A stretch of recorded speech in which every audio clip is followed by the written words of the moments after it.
Hello and welcome to this discussion, the taming of nature from science to gardens. Now, there's not going to be a lot of in-depth stuff about, this is not gardener's question time. This is going to be really a discussion, I think, more about the sort of, if you like, the sort of politics and history of gardens, but more importantly, how gardens reflect our changing relationship with nature. We are very fortunate to have Andrea Wulf, a historian and best-selling author of The Founding Gardeners, How the Revolutionary Generation Created an American Eden, and her best-selling book, The Invention of Nature, The Adventures of Alexander von Humboldt, the great German explorer whose writings about nature in the late 18th and early 19th century made him the David Attenborough of his day. He was quite simply, as Andrea writes, the most famous man in the world after Napoleon. Mary Keane, internationally renowned garden designer who's worked in many grand English gardens. Her clients have ranged from Lord Rothschild to George Clooney. Mary is also the author of a number of books on gardening, including Paradise and Plenty and Creating a Garden. And Natalie of Livingstone, author of The Mistresses of Cliveden, which tells the story of the 5 extraordinary women who reigned over this remarkable house and garden. And since we're here at Cliveden, let me start with you, Natalie, because over the centuries, the gardens of Cliveden have been subject to many different trends in design, from the very formal French gardens, if you like, extreme taming of nature, to the ideas of Alexander Pope, who you quote in your book, in the early 1700s, wrote an essay arguing against the formal symmetry of French gardens to a more natural landscape. So this is a debate that goes back a long time, doesn't it? To what extent we tame nature.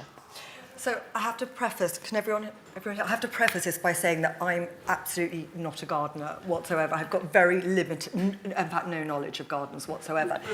But what I found extraordinary when researching The Mistresses of Cliveden was the correlation between gardens and politics, and this very unlikely relationship that I thought was unlikely between gardens and the changing social and political contours of British society. And for me, it was really interesting to look at the gardens in the different periods of Cliveden and see what they reflected in the changing mood of the nation. For example, when the Duke of Buckingham acquired the land of Cliveden and built it in 1666, his taste for Cliveden and his Italianate designs represented his desire to appear extremely sophisticated and reflected a lot of his time living on the continent, and he wanted to be this very decadent, extremely hedonistic human being, and that was reflected in his garden design. And he'd been to Italy, hadn't he? He spent a huge amount of time in Italy, so he took inspiration from his travels and his stays in Italy, and that was very much reflected in the gardens at Cliveden. Then when Cliveden passed from the Duke of Buckingham to Elizabeth Villiers and the Earl of Orkney, what was fascinating to me was how the gardens became an expression of Orkney's triumphs in the Wars of the Spanish Succession. He had dreams of designing the gardens to in the same lineup as the soldiers in one of his battles. And he hired the gardener Charles Bridgman, and he worked very closely with him because he wanted his design to reflect his Whig predilections and his political. And how did the garden reflect his Whig predilections? I mean, how his Whig beliefs, if you like? Well, at the time it was considered that any good Whig was involved in designing their own garden, and it was considered terribly gauche to hire a gardener to do it for you. What you had to do was consult with a gardener. So what he was doing by consulting with Charles Bridgman was affirming himself as a quintessential Whig and a real arbiter of taste. And then Of course, in the third period of Cliveden, under Augusta, Princess of Wales, I think possibly one of the most extraordinary moments of British history took place in that Rule Britannia was performed for the first time in the gardens of Cliveden. And I think that Princess Augusta's choice to have Rule Britannia, to have it performed for the first time within the lush settings of those gardens, says a lot about just how important the gardens were to her and to her husband, who was the future king, Frederick, Prince of Wales. Sadly, he never made it, and her life was not the fairy tale that she had married into. And then lastly, there's a very, very poignant story about Harriet, Duchess of Sutherland, who was a Victorian mistress, and her relationship with plants and flowers. And she had a very close relationship with her gardener, John Fleming, who actually designed planting beds in her initials, Harriet, Duchess of Sutherland. And I went through letters of Harriet's from when she was getting old and infirmed, and she wrote to Gladstone, who was one of her closest friends, about how much comfort the gardens gave her and how much joy she derived from the gardens. So I think, the gardens reflect so much more than just the greenery that... and you can still see all these different traces, can't you? Absolutely, absolutely. But it's written, it's inscribed, the history is inscribed in the greenery. Andrea Wulf, gardens have long been used as political statements by their owners, as we've just discussed. Tell us about what happened in the United States with the Founding Fathers. So the Founding Fathers, so I did a book about the Founding Fathers and their landscapes and their attitude to nature, and what surprised me was really how they used nature very much as a political statement, and they did this on different levels. So during the American Revolution, nature, America's untamed landscape, for example, became imbued with patriotism and became a symbol for this kind of young, vigorous new nations that was shaking off the shackles of England. But then they all used, for example, in their political speeches, nature metaphors. The most famous one is, of course, the Tree of Liberty. But my favorite story, really, is that George Washington, who's then the commander of the Americans, has his headquarters in Manhattan, and it's the summer of 1776, so they've just declared independence. There are 30,000 British troops sailing up the Hudson River, which is the biggest enemy fleet that has ever arrived at America's shores. And you would think that the commander-in-chief is pretty busy with his military strategy, but on the eve of the Battle of New York, which is really one of the most important battles in the American Revolutionary War, he sits down and he writes a letter to his estate manager in Mount Vernon. And in this letter, he asks his estate manager to design a new garden, basically saying, rip out all that's in the garden and plant a new garden. And the extraordinary thing is that he is asking for only American native species. So it's with the chaos of kind of blood and cannons looming, George Washington is designing a garden. And it is, for me, really it's almost like a horticultural declaration of independence, because what he's effectively saying is, I will not have an English tree putting its roots down in my soil in Mount Vernon. I will have American native species, which is at that time a completely insane thing to do, because American gardeners before then were only interested in European species, because American species were seen as basically, weeds, because you just find them in the forest outside your garden gate. So it's a really strong political statement, and all of them, Jefferson, Madison, John Adams, and George Washington, are using their gardens almost as a canvas on which they draw a political statement. So Jefferson's garden, for instance, how did that reflect his ideas? So Jefferson's garden in Monticello is extraordinary. It's this, it's on a mountaintop. It's the worst place to put a garden in Virginia, because he constantly had problems with water. It's still a problem today. You would, if you have a big plantation, you want to be at a river, so you can put your stuff on, your tobacco on ships. And he builds this extraordinary mountaintop garden, which does several things. One thing is that he creates a vegetable garden, which is a bit of an understatement, which is a 1,000-foot terrace which overlooks the rolling mountains of Virginia. It's one of the most beautiful spots in a garden you will ever find. And it's a garden that combines the useful with the beautiful, which is something very uniquely American. So it is a garden in which this vegetable garden it's the scientific lab, it's the experimental hub of Monticello, because Jefferson says the most important service that you can do for your country is to add a useful plant to its cultivation, because it gives you economic independence, and that becomes so important. And he does this. So medicinal herbs and that kind of thing. Exactly, and kind of useful crops, for example. And at the end of his life, he writes a list. He's an obsessive list maker, which is fabulous for historians, because we have all these lists. But he writes a list of his services to the country. And of course, he includes that he wrote the Declaration of Independence. But he also, on the same list, he has that he introduced upland rice to America, which was a rice he smuggled out of Italy when he was the minister in Paris. He went on a European agricultural tour. He smuggled in his coat pockets, he smuggled this rice out of Italy under the threat of the death penalty. And for him, that is as important as writing the Declaration of Independence. Good God. Mary Keane, how much do fashion and politics influence the gardens of today? I don't think politics do anymore, unless people want to make gardens to entertain in and influence, not politics so much as getting jobs in films or writing. I mean, I did make a garden for a media mogul who wanted, not the one you know. I think everybody now... Sorry, the media mogul wanted what? He wanted a lot of people to come and see what an incredible place he was living in. He could give huge parties.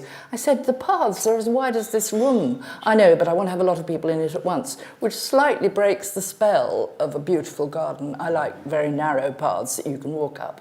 I think what people who aren't wanting to impress now are doing is... we really, really want to tune back into nature, and ecology is what matters. Having birds and bees and butterflies, not using pesticides, planting in a much more naturalistic way. Not all the clients, lots of clients still want roses and lavender, but I think more and more people are going to see that it can be very beautiful. Fergus Garrett at Great Dixter has pioneered making meadows with exotics as well as British natives, which, I mean, there's an article in the RHS magazine this month about what they've introduced there and how well it's working. And I think that's what's going to happen. But I think it's very difficult. You know, when is a garden a field and when is it a garden? And that's something we're all thinking about now. So that's an interesting thought, actually. So we're retreating, if you like, from the more formal garden, and it's going much more towards us taming nature less. Actually. Yeah, formal gardens are out if you're with it. But I'm interested. You say that it's not really that it's not a political decision, because in some ways it is, isn't it? I mean, it is a political decision in the sense that it's driven by our environmental concerns. Yeah, people who are feeling responsible about climate change and about, you know, nature being destroyed. I mean, it's very interesting, the whole wilding thing, and it's not totally irrelevant. We talked about it a bit. There's a book called Wilding, which is Isabella Tree. Has anyone read it? It's really interesting. But, I mean, I don't think normal people can do it. And it involves allowing things to die. But we know that Kent planted dead trees, you know, for effect in the landscape. I don't terribly want dead things, and the whole European movement of perennials involves a lot of looking at dead brown grasses all winter, which again, I'm too old to love that.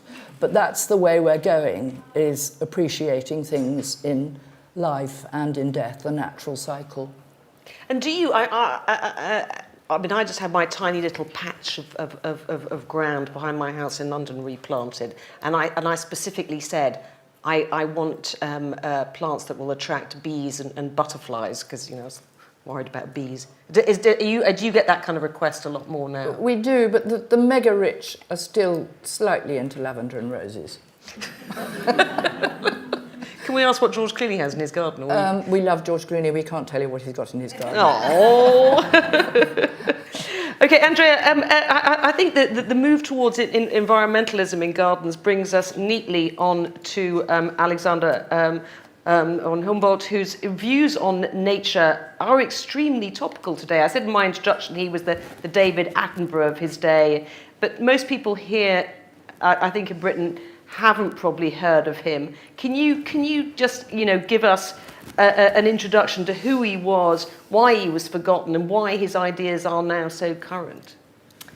So Alexander von Humboldt was a German explorer, born in 1769, same year as Napoleon. He was a very wealthy, aristocratic Prussian who kind of left his life of privilege and went on a 5-year exploration of South America in 1799, and came back with a completely new idea of nature and a concept of nature that still very much shapes our thinking today. And his life reads like an adventure novel because he does this kind of crazy exploration. But what happens during that exploration is that he sees nature almost for the first time in a global sense, because he sees so many different parts of the world. So he has a sense of comparison that others maybe don't have. And he comes back with this brand new idea that nature is a living organism. It's a web of life. It's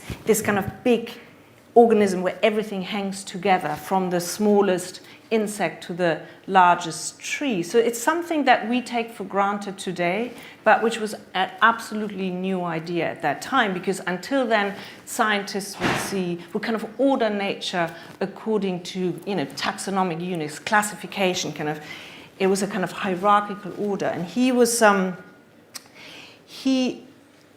climbed, for example, the Andes, and he saw.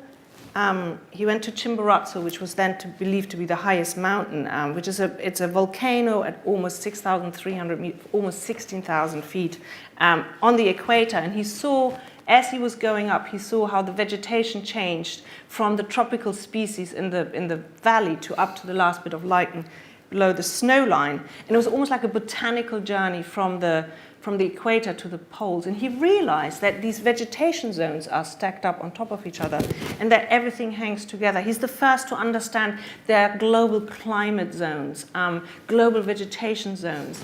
So he is really the first to see nature as this interconnected whole, and then makes this leap of thought, in a way, where he understands if everything hangs together, if this is this kind of tapestry of nature, if you pull one thread, the whole thing might unravel. So in 1800, he predicts human-induced climate change when he sees how plantations in South America have completely destroyed the environment. And there are moments when he's very, very pessimistic. So, you know, I found this entry in his diary in 1801 where he talks about a possible future where humankind might travel to distant planets. And then he says, and we will take our lethal mixture of greed, ignorance, and violence with us, and we will leave these planets as barren and as ravaged as we've already done. That's in 1801. 1801. So he was pretty prophetic. So I became absolutely fascinated with this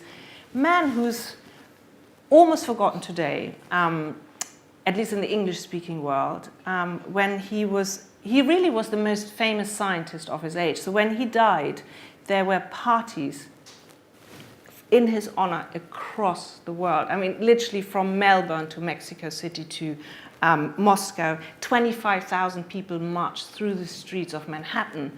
The front page of the New York Times was just like, Humboldt is dead. How did they all know about him? Because he was an incredibly prolific writer. He wrote one bestseller after another, because he was a scientist who truly believed that knowledge should be accessible for everybody. So rather than writing these kind of very, you know, sitting in his ivory tower, very complicated scientific books, he wrote books that like a poet almost. So these are books which are full of scientific discovery, scientific data, but they're written in the most beautiful way. So he talks about nature he dares to use his emotions. So on the one hand, he schleps 42 scientific instruments up and down the Andes. But he also, standing on a mountain, he says, in order to understand nature, we have to feel nature. So it's a scientist who allows art and science, poetry and science to come together. And he wants to incite this love for nature because he really believes that we can only protect what we love. There's something which I think the environmental movement is not talking enough about, this passion. We have to be allowed to be passionate about nature, to be kind of passionate advocates for this planet, rather than just throwing around these kind of numbers of, this is going to happen when, the climate kind of gets hotter by 1 degree. And he hated gardens, didn't he? Yeah, he really, he was not interested in gardens because that was not nature for him. He was used to the wilderness of the Orinoco and the Andes. That was where he understood what happened in nature. And he was inspired to go to distant countries by seeing exotic plants in botanical gardens, but he didn't like them because he thought, it's like a prison for these plants. That's not where they should be. A bit like seeing wild animals in a zoo or something. Exactly. Now, when you were writing the book, you actually travelled in his footsteps, so to speak, didn't you, when you were researching the book? Yeah. So presumably you're constantly, all the time, comparing the landscape that he's describing to what is there today. Mm-hmm. So it's I mean, one thing is obviously this is all traveling in the name of research. It's kind of terrible hardship. Tough, but it's very, very hard. So one of the reasons for me to write about an explorer is that you get to travel to all these kind of mad places you would normally, as a normal tourist, don't go. So, paddle along the Orinoco, but it was, so there are actually still places. So I've just been back to the Orinoco, and there are places which are so remote that you can still see what he was seeing. But it is extraordinary when you go to Chimborazo, for example, this volcano where he went to, that the glacier has retracted massively. There were just a couple of years ago some climate scientists who retraced his steps up Chimborazo and kind of used all his data and worked out that the plants had moved 500 meters up because of kind of rising temperatures. So it's quite shocking to see what has changed. But for me, I think the reason to travel to these places was not so much to see how it looks today. It was more, I don't know how other writers do it, but in order for me to make sense of his diaries, I needed to be in these places and see them. And I also need to feel a bit of the hardship, because only when you kind of like crawl up, at 16,000 feet, you crawl up and you kind of, every step is so heavy, and you have, great walking boots on and everything. You realize that he went up there barefoot. And, so you realize the hardship. Or when all his microscopes and... Yeah, and kind of schlepped up his instruments and stops every few hundred yards and measures and kind of boils some water to kind of see at what temperature it boils. And when you paddle along the Orinoco, and we have an engine at the end of our boat, and you think, well, they went there with 4 indigenous people, so not one of your usual Victorian explorers with a giant entourage. And he writes in his diary forever and ever about the mosquitoes. And when you travel along the Orinoco, you suddenly realize, well, yeah, I can totally understand now why every single entry has the mosquitoes in there, because they just bite you so massively there. That's much worse for him than a jaguar in the end. Like Scottish midges. Yeah. In the summer. And what about your trajectory from writing about the history of gardens, the founding fathers, to Humboldt? I mean, what was the leap there for you? So we just had a brief discussion that I don't like to be introduced as a garden historian. I did write a couple of books about the history of gardens, but a bit like you, I have no idea about gardens really, and I have no green thumb. But for me, gardens were always this window into politics, into science, culture, art, music, and it's a reflection of society. And I'm interested in the relationship between humankind and nature, or the changing relationship between humankind and nature from, say medieval times when nature was seen as something scary and dangerous, which you kind of kept out with high walls, to moments at the early 18th century when tourists were crossing the Alps and they're closing the blinds in their carriages because they didn't want to see these horrible mountains. And then 50 years later, you have the celebration of the sublime. And they're going up mountains to kind of feel the beauty of mountains. So what is changing in us that we go from this is a howling wilderness to something that we celebrate, to the taming of nature with formal Baroque gardens, and then you have the English landscape garden where you invite nature back into the garden, when you have more and more people living away from the land in kind of more urban settings. We celebrate nature more and more. We have this kind of strange idea of the wilderness, which doesn't really exist anymore. So all these things interest me because I think we can learn so much about ourselves. So how can we today say, our heart sings when we stand in nature, but we still happily destroy everything? So, where are we coming from? So that's why I was interested in gardens. And then that kind of led me in a way to Humboldt. It's interesting what you, Andrea, was saying, and I addressed this to both of you. You couldn't answer it, Natalie or Mary, but about how when he was writing about nature, one of the things that made him so popular was that it was a reflection, if you like, it was quite emotional the way he wrote about it, and to what extent gardens reflect, if you like, the inner emotions or one's sense of identity, and you're using the garden to reflect that. I mean, I guess when you're designing somebody's garden, you have to get to know the person quite well. Well, you do, but I also think that in the 18th century, and I'm quite keen on bringing this back, gardening was rated as a sister art to poetry and painting. It was on a level with poetry and painting. And I'm very, very keen on atmosphere in gardens, and I love the quote of Andrea's countryman, Goethe, who said that English gardens are not made to a plan, but to a feeling in the head. I really like that. If it feels right, that's what's going to give you that wonderful connection with where we came from and where we're going, actually.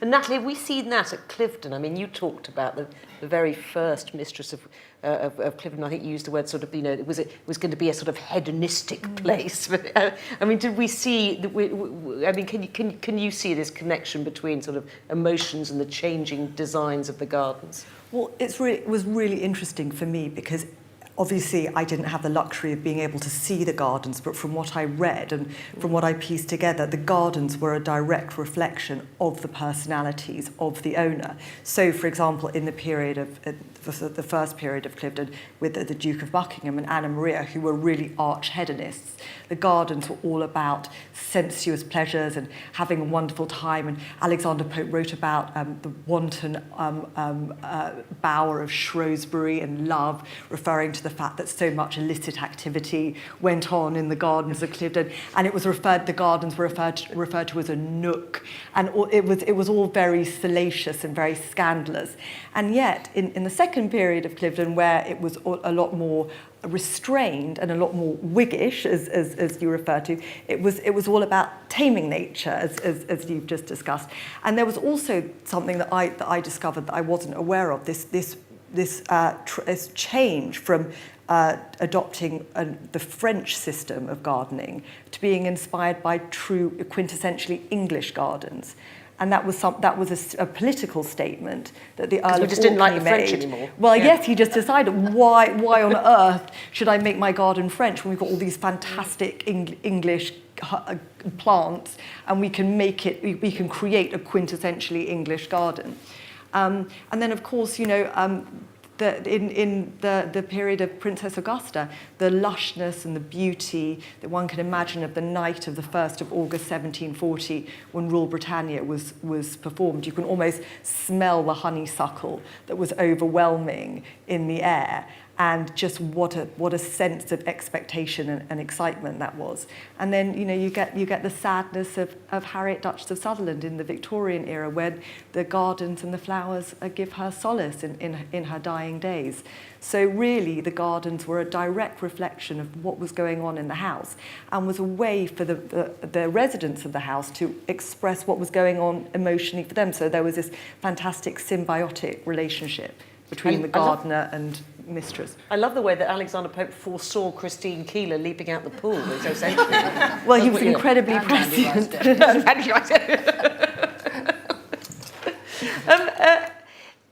Andrea, going back to your story about George Washington ripping out the imported plants, now, actually, I should ask this question to Mary. Actually, do we now have a movement to only have native plants? No, not with everybody. I think we do have a movement to have a clean sweep and do your own thing, which is what George Washington was doing. When somebody buys a house for £8 million, they want to make it theirs. So they want to change everything, the kitchen, the garden, the whole house. And that's all part of ownership, which is not my most favourite thought, and that sort of owning it and making your mark on a place instead of letting the place tell you what it's about. So they basically would say to you, I've spent all this money on this and I'm just going to rip out everything in the garden, even if it's but it happens with houses. I know it happens with houses that people will rip out a brand new kitchen because it's not theirs. Yeah. But you're saying the same thing happens with gardens. I mean, Julian and Isabel Bannerman, who some people may have heard of, very good designers who've done a lot of work for the Prince of Wales, they dropped in at my house this morning and they're thrilled because Ince Castle, which belongs to Alice Boyd, who's a serious gardener, RHS judge, had made a wonderful garden. Some people have bought it and they want Julian and Isabel to completely redo the place. And that is sort of the way it goes. Andrea, to what extent, as somebody who was born in India, grew up in Germany, and that, as if you like, an outsider to the English culture, why did England have become to be seen as a nation of gardeners? Why, why of all the countries are we so obsessed with gardens? Apart from Japan, I can't think of another country. It's actually the reason why I wrote my first book, because so I came here in my mid-20s from Germany, where I had associated gardening as a pastime for pensioners. I don't know. This is kind of stereotypical a little bit, but for example, my parents live in a suburb of Hamburg, and the neighbors would kind of send the police over if the hedge was growing like 2 inches too close to the pavement, and it's like very tidy and a few pansies, and I was never interested in gardens. And then I came here and I'd be like in a nightclub and someone would tell me like in great excitement about their vegetable plot, like a 25-year-old, what is going on here? So I just became interested in how can a whole nation be so obsessed with gardens? You basically think like a day digging in the garden is like the greatest entertainment. So to come back to your question, I think there are several reasons why England is such a great gardening nation. One is, as Mary earlier said, there's an incredible mild climate here. So whatever you stick in the ground kind of somehow grows. But I think it's also, Britain was a huge empire. So there was a time when these collectors were sent out, and you had this great access to incredible plants, and they come flooding in here. And what a gardener would do is they would show their access to the world, but they also had these kind of amazing, colorful, exotic, weird, sculptural-looking plants in their gardens. They also, and I think that's quite important, is when you look at the scientific revolution in Germany, at the end of the 17th century, scientists were very much led by abstract thought, by mathematics. And here you have a very practical approach to science. So horticulture becomes an accepted science in this country, which is not the case in Germany, for example. So you have people like Philip Miller, who was an early 18th century gardener who ran the Chelsea Physic Garden. He wrote this book called The Gardener's Dictionary, which is an extraordinary book which gives all the horticultural knowledge in a book, alphabetically ordered plant entries, how you cultivate them, how you propagate them. So it's the first time that gardeners had all the knowledge, the scientific knowledge they needed in a book, rather than, believing, that before it was like superstition. So you would like plant, if you wanted to have like double roses, you plant them in, full moon and all these kind of things. Is that coming back? Yeah, that's Charles Dowding, the great vegetable king, is doing experiments with planting before the waning moon, after the waxing moon, and keeping very careful entries for how much more vegetables he gets. Really interesting, and it does work. Actually, it's interesting you mentioned that. About 3 or 4 years ago, I was touring a vineyard in France where they make Biel wines, and I just assumed until I'd done that it was just sort of organic, and it's not at all. It's all to do with the moon. Yeah, and they said it has a huge impact on the vines and the taste. So which is. Well, I mean, I'm not saying anything against or before. What I'm just saying is that England basically had this scientific approach to horticulture, which was so scientific that, for example, people like George Washington, when he died, the book that was open in his study was Philip Miller's Plant Dictionary, because that was the book to learn about how to plant American trees and shrubs, because they were so popular here. So I think it's a. And then there's in 1774 there is a law that in cities there are 4 different sizes of houses, but every house has to have a little garden. It's kind of written into the law. So you have that's why cities like London, for example, have these kind of endless streets, or all the English cities, these endless streets of kind of terraced houses with everybody has their kind of little. Which Europeans find very strange. I lived in France for years, and they find it really extraordinary that in London we all have a little patch of garden. Well, exactly. Well, in Paris and Berlin, you live in these kind of grand apartments, but you don't have your little plot of land. So it's a very different development. And then because if you think about it, before in the 17th century, no one was interested in English gardens. It was like Italian gardens, French gardens. And so the English come much later with the 18th century, basically. That's when Catherine the Great sends her gardener over to England to learn about the English garden. And the English garden at that point, Mary, has become synonymous with wildness? Or? Well, I think Kent leaping the fence. William Kent, sorry. And making the ha-ha and saying that all nature was a garden was where it started. And I think there was also an interest in irregularity. Is Edmund de Waal in the audience or not? What's it called? Wabi-sabi, Edmund, isn't it? When it's irregular, people got excited by that. And then Capability Brown really was quite a tamer of nature, wasn't he? I mean, it was very formulaic what he did. I think he's basically a destroyer of gardens. Well, yes, exactly. But I mean, he made lakes and plantations and things. And I think that whole American shrubbery thing was later with Painshill, sort of around 1790. Well, I'm very bad at dates. And then the picturesque movement, which you're very good on. Well, I think what I find interesting is this moment when all these American plants are kind of flooding into the English garden. The archetypal English landscape garden is actually quite an American garden because you have these plant collectors going through America, sending all the seeds over. And so the Georgian shrubbery, as we have it in our head, is actually pretty much entirely planted of American shrubs and trees. Oh, I don't totally agree with you there.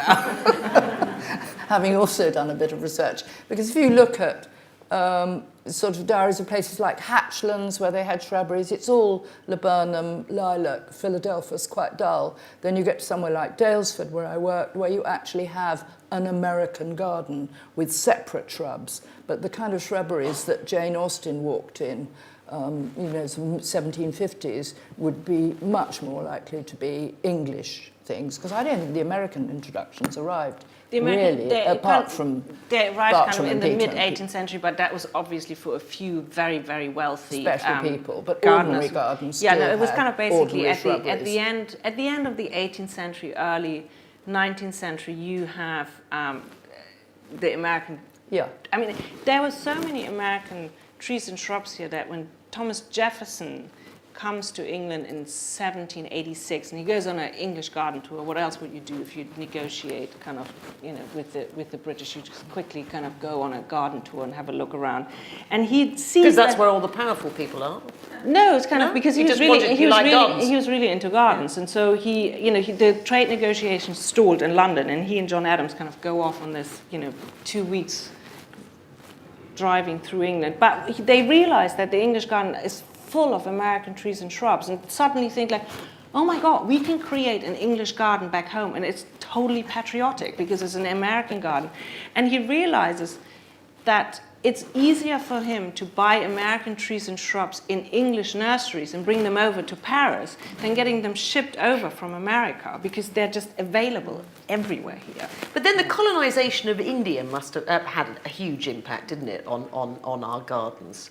Because we had people, It's bringing very back. interesting that, because I've been to India and you see these kind of relic gardens which have annuals and things that we don't have anymore. Really, really interesting. But I don't know how much came back. Do you? I think so. India.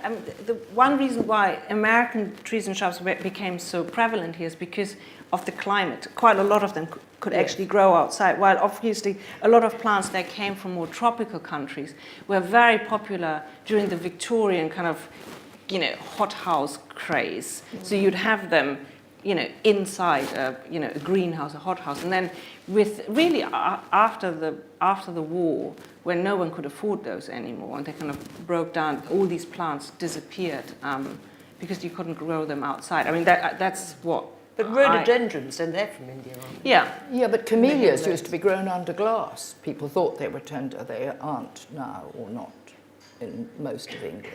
Well, moving it back to Cliveden a little bit, Princess Augusta was so obsessed with gardens, and her love of gardens and gardening was ignited by having her little patch of garden at Cliveden, that she actually established Kew Gardens from her, so actually the Cliveden Gardens have given birth to a national institution that is Kew Gardens, and it's extraordinary how. Well, it's interesting how gardens also linked to female empowerment, wasn't it? Because it was the one. I mean, women could get involved. It was one of the only sciences they could get involved in was horticulture and botany. Actually. And botany. Yeah. But wasn't there was? Oh, sorry. No, carry on. Carry on. No, there was a trend in the 18th century for women to have kitchen gardens, and that was very much something that they were allowed to have. It was their preserve. But actual gardening was very much a male preserve, wasn't it? And that was, and it was very much considered a real, a woman must not get involved in the designing of gardens, which is something that we're incredibly grateful that is a trend that's changed now. Well, in the 19th century, women were allowed to botanize and then bring plants home and draw them and press them because it kept them out of trouble, fresh air and exercise and all that sort of thing. Well, now look, we've got I think time for questions now. So there are roving mics. Who would like to start? Here in the front row. Mary, this is a question for you. Who do you think has been the greatest influence on your own work? My mother-in-law, actually. She was a painter, a Slade-trained painter, and married to an Oxford Don. And she made a brilliant garden and sort of got me gardening at a time when I had small children. And also I think the late Lady Salisbury, because her garden at Cranbourne Manor was so simple. I mean, she had very, very ordinary things like masses of pinks, daisies, lots of wild fruit trees. I mean, much, much simpler than most people had in the 60s and 70s. And have your taste changed a lot over... Yeah. So how? Well, it always changes, doesn't it? Yeah. Yes. I mean, I've always... to what extent are you yourself subject to the vagaries of fashion, if you like, in the outside world? Well, I'm very interested in the naturalist movement, but because I went to the Barbican, I'm a big fan of Nigel Dunnett. Does anyone know his work? Who did the Olympic parks and things. But when I got there, I thought, this is really just a field. In this windy place. So I'm kind of thinking, you know, how can I make Nigel Dunnett more gardeny? I can't do Pete Udolph. I know this is shaming. Too blocky, too blokey for me. I've tried to like it, but it's brown in winter. What's Pete Udolph? Pete Udolph did the gallery Haus and Wirth in Somerset and the yes, High Line I've in New seen York. that. Yes, and he's yeah. the most famous current gardener going, really, practically. And he's all sort of grasses and stuff like that, isn't he? He's dead. I mean, it doesn't start till July, and then it's dead from sort of October, November, December, January. But because on the continent where this movement started, they have hard frosts, and we technically don't, it's just brown mush. So I don't love it. Do you love it? Another question? At the back there. Either, to what extent are your clients now looking at doing vegetable gardens as part of their overall garden? Very much so, because everybody wants to eat food that hasn't been sprayed or poisoned in any way. So yes, vegetable gardens, almost everybody wants. Is it one. easy to integrate those into a formal garden? No, there tends to be a separate space for vegetables. Yeah, and this is interesting. I mean, Andrea, to what extent have vegetable gardens come and gone through the ages and have been subject to the vagaries of fashion? Well, vegetable gardens always had to be around. I mean, historically, because that was feeding the But wasn't the there family. a period when they became sort of, you know, decorative, where you had this sort of potager? Well, for a long time, vegetables were grown together with flowers. You know, that was not, and flowers and fruit was grown together. And then you have like a place like Jefferson's vegetable garden is very much part of the overall landscape. And then, of course, but here you have the kitchen gardens behind the walls, kind of separate from, because that destroys the idea of the kind of natural landscape in the 18th century. You don't want to see, actually not really even flower beds so much. It's flower beds very close to the house, but the rest, because it's meant to look natural, you'd normally have the vegetable garden kind of tucked away somewhere, sometimes really far away, like half a mile away from the house. But the vegetable garden is always around. It's a very new thing that we don't have vegetable gardens anymore. I mean, the women of Cliveden were absolutely obsessed with having their own little plots, and it's actually quite interesting. Some of them had quite interesting choices of herbs that they grew. I know the Duke of Sutherland's, the Duke of Buckingham's wife, Mary, was in a very unhappy marriage, and there are records of her growing all sorts of herbs and weeds that would calm her down.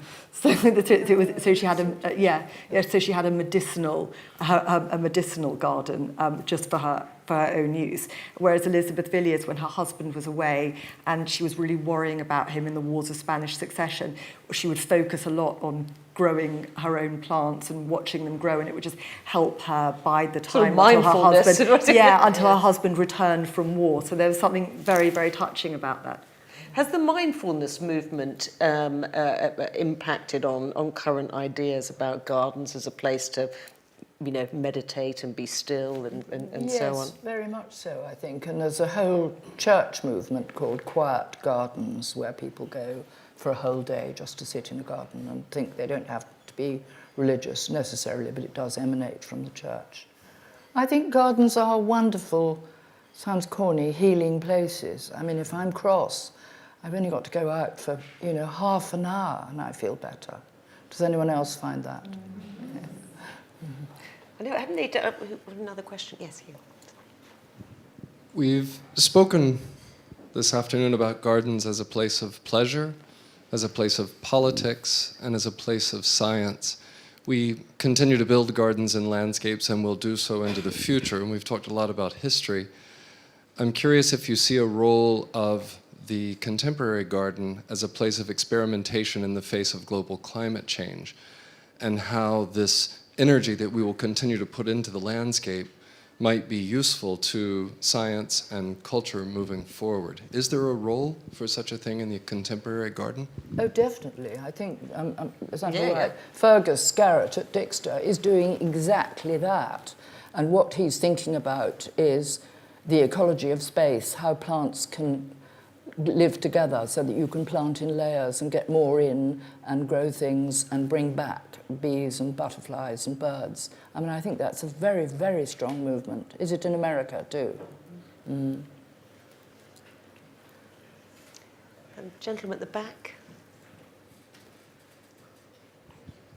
I know that gardens can be listed, but obviously they're not static as a house or an interior could be. Do you think there is any garden that has sort of preserved its original character from its conception, or do you think that's counterproductive? Do you think they always have to change? Can you? It's really difficult. I mean, I was involved with the National Trust on their gardens panel for ages, and gardens do change. They are a process, not a product. The only place I hope feels, or I always think it does, is the Barbara Hepworth garden at the Tate in St Ives. Does anyone know that? Yeah. And I think that I hope it feels how she would have seen it. But I think that's difficult. Do you know anywhere that's... Well, I think it's also difficult, like, what is the garden, like, for the gardener who actually planted the garden, say, in the 18th century, what was the moment the garden was ready for that person? How big are the trees? It's impossible to What about really Stowe, for instance? Is that still well, very much... but if you think about Stowe, there's a decision to be made. Like, this is the time period we're going to look at. But like at Clifton, you have so many different mistresses and masters of a place over centuries. What is the moment? I mean, for example, I know in Mount Vernon they've made the decision to kind of have the garden as it would have been in 1799 when he died. But that is a decision you make as a curator at some stage, and there are different, you can have, if you have a big landscape, you can, like in Stowe, for example, they have different periods. They have the Kent period, they have the Richmond period, they have the Capability Brown period, and they kind of keep different periods. But a garden is just not a static place, so I think it is probably quite counterproductive to say, like, this is the moment. Yes, it's an interesting question. Gentleman over here at the back.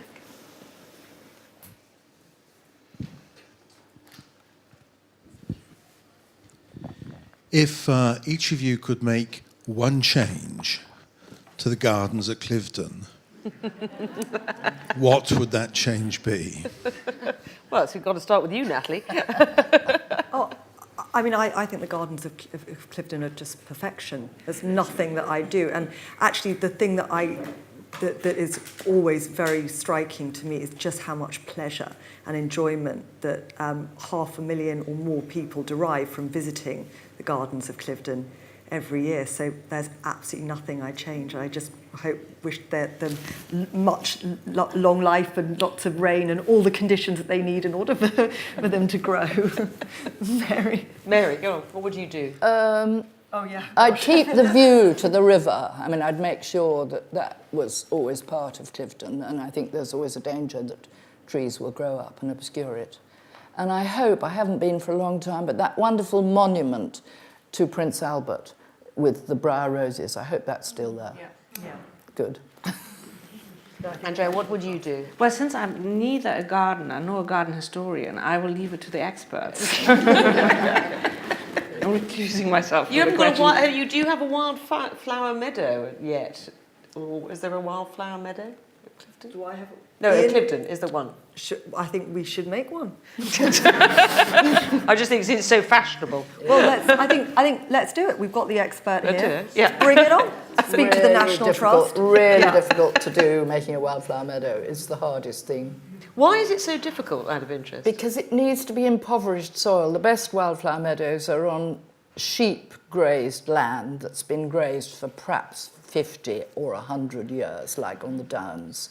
And if you've got ryegrass, which is an element in modern lawns, you know, that will compete with wildflowers. So you need to start with this scraping back of the land. You can now, if you're very rich, you can buy wildflower turf. We have done it for people.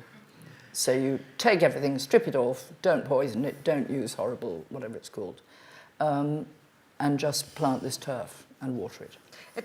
That's another thing I want to ask you is about chemicals. I mean, increasingly, do your clients say, I don't want any, slug pellets, any kind of pesticides used in my garden? And what problems does that cause you? We say that. You say that? Yeah. Because you don't believe in any of that, no? Don't really like using anything. I mean, there are some slug pellets which are okay, but otherwise. And have you felt like that for a long time about pesticides? Yeah. Just instinctively? Yes. They smell horrible if you've got to use them. Really horrible.